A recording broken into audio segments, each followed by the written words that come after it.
안녕하세요, 힐링수영입니다. 최근 회원님들의 평행연법을 분석하다 보면 움직임 이후 제어하는 부분에서 문제점이 많다는 것을 발견합니다. 움직임의 제어는 내가 원할 때 동작을 그려낼 수 있어야 되고, 또는 멈출 때는 완벽한 정지 동작까지 만들어냈을 때 움직임의 제어가 좋다고 표현합니다. 자유형과 배영까지 배웠을 때 움직임의 제어는 언제 있을까요? 짧은 순간이지만 자유형은 글라이딩, 배영은 팔이 출수되는 동작에서 약간의 기다림이 있습니다. 그러나 자유형과 배영은 발차기만큼은 크게 제한하지 않습니다. 팔이 돌아가는 동작 동안 다리가 멈추는 것보다는 계속해서 움직여주는 것이 몸을 띄워주는 것, 그리고 추진력을 내주는 데 도움이 되기 때문입니다.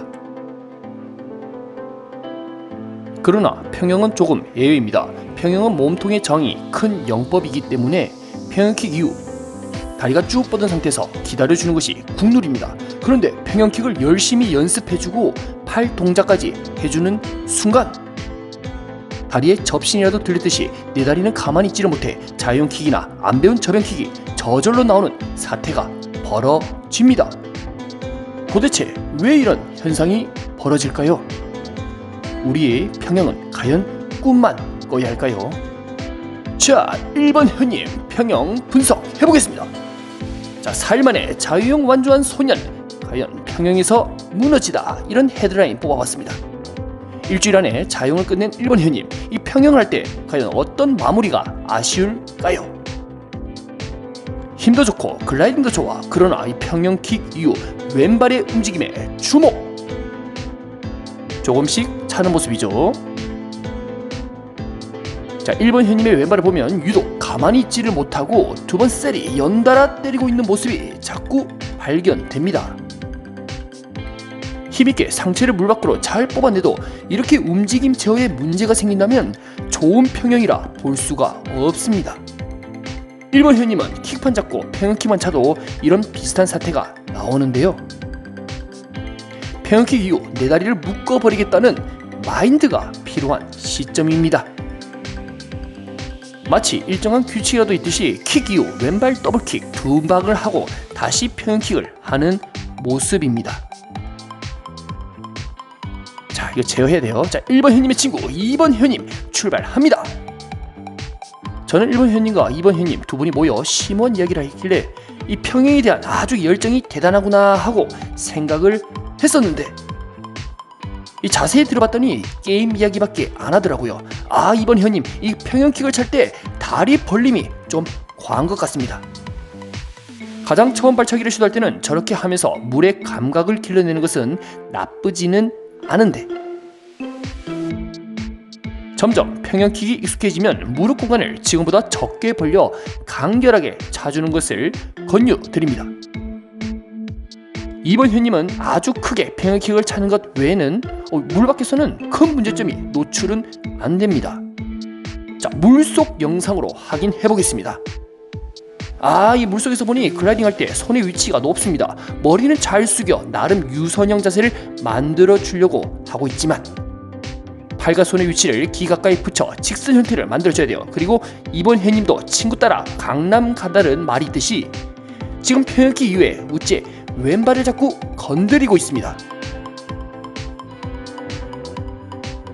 몸이 너무 물속에 가놨다 보니 또 올라오는 것이 버거울 때가 있습니다. 몸은 물속에 있지만 수면 가까이에서 글라이딩을 해주셔야 됩니다. 팔을 당겼을 때 그래야 몸이 쉽게 빠져나올 수 있거든요. 3번 현님 출발했습니다. 엄청난 물보로 함께 등장. 어찌 발목의 모양이 반대로 되어 있는 것 같은 느낌인데요. 자, 3번 현님의 심정은 누구보다 잘하고 있습니다. 바깥쪽으로 꺾게 하는 발목이 자꾸 발바닥이 박수를 치고 있으니 발바닥으로 쓸어야 할 물을 지금 발등이 밀어내고 있습니다. 이것은 발목 유연성의 부족으로 진단내렸습니다. 매일같이 3번 현님은 집에 가서 발목 유연성 강화를 위해 오른쪽으로 돌리고 왼쪽으로 돌리는 연습을 자주 하지만 이 발목은 안 돌아가고 무릎이 돌아간다고 한탄을 하십니다. 발목의 유연성이 부족한 분들은 발차기 부분에서 고생이 많지만 특히나 평형 발차기는 더 큰 유연성을 요구하는 것이죠. 하지만 저는 노력한 시간은 배신하지 않는다고 생각합니다. 진짜 교정하는데 20년 걸리는 것 같지만 뭐 어떻습니까? 평형킥 조금 부족해도 인간성만 좋으면 살아가는데 문제 없습니다. 3번 현님, 물 공포증 시절부터 여기까지 정말 20년 걸렸습니다.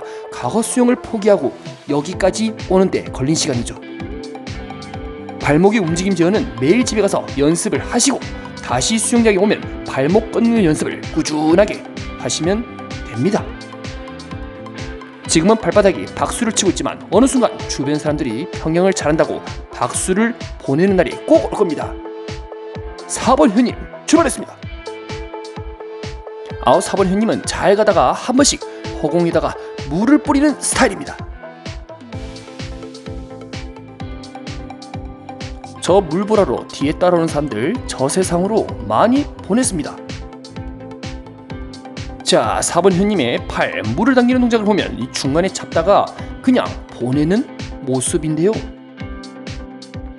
평형은 영어로 프리스트 스트로크, 프리스트는 가슴이라는 뜻인데 팔을 가슴 가까이 끌어와서 당겨줘야 상체도 잘 올라가고 몸이 앞으로 더 나아갈 수 있습니다.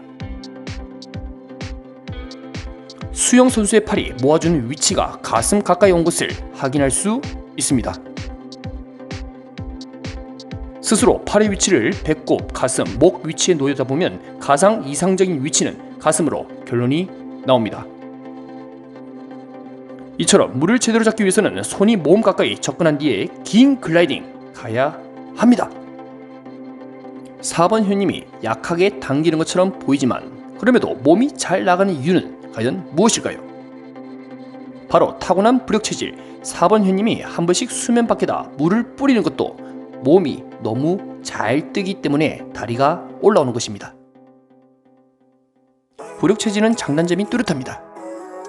자, 이렇게 잘 뜨는 양성 부력도 피해갈 수 없는 것이 움직임의 제어 능력. 4번 현님, 이 평형킥 이후에 드르렁 거리는 이 다리 쭉 뻗어 주셔야 됩니다. 다리가 차다가 한 번씩 흔들흔들 그리는 모습을 발견할 수 있었습니다. 5번 현님 출발합니다. 자, 5번 현님도 이 물에 대한 공포가 있었지만 여기까지 고생해서 올라오셨습니다. 배영만 하면 레인을 잡아야 멈출 수가 있었지만 이제는 극복했다는 사실. 가까이서 보니 팔 동작이 희한합니다. 팔이 자연스럽게 모이지 않고 이 벌렸다가 누르는 스타일을 하고 있는데요.